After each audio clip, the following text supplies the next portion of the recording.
বাবা দেখে ফেলার আগে বাবার শরীরের লোম কেটে নেই, ব্যাস অনেকগুলো লোম পেয়ে গেলাম। আমি তো এগুলো কেটেছি বাবার জন্য একটা সুন্দর পোশাক বানাবো। পোশাক কমপ্লিট, এখন এটাকে ইস্ত্রি করে নেই। আরে এ কি, আমার শরীরের লোম টুম কোথায় গেল? কে করলো এই কাজ? বুঝেছি, ওই পুচকিটার কাজ। আরে বাবা তো রেগে মেগে আসতেছে, আজকে তোকে এই বাড়ি থেকে বের করে দেবো। বাবা প্লিজ আমাকে বের করে দিও না। বাবা আমাকে বের করে দিল, আজকে আমার পুচকি সোনাকে এই খেলনাটা উপহার দেবো। এখন আমার কি হবে?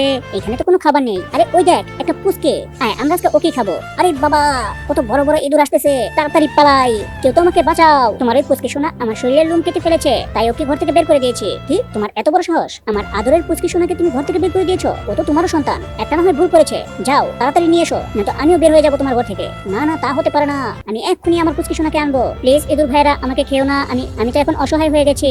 আরে এ কি, কত বড় বড় ইঁদুর আমার ছেলেকে আক্রমণ করছে। তাড়াতাড়ি এই লাঠি দিয়ে ইঁদুরগুলোকে পিটিয়ে সাইজ করবো। আরে বাবা, ওই পুচকির বাবা চলে এসেছে, পালা।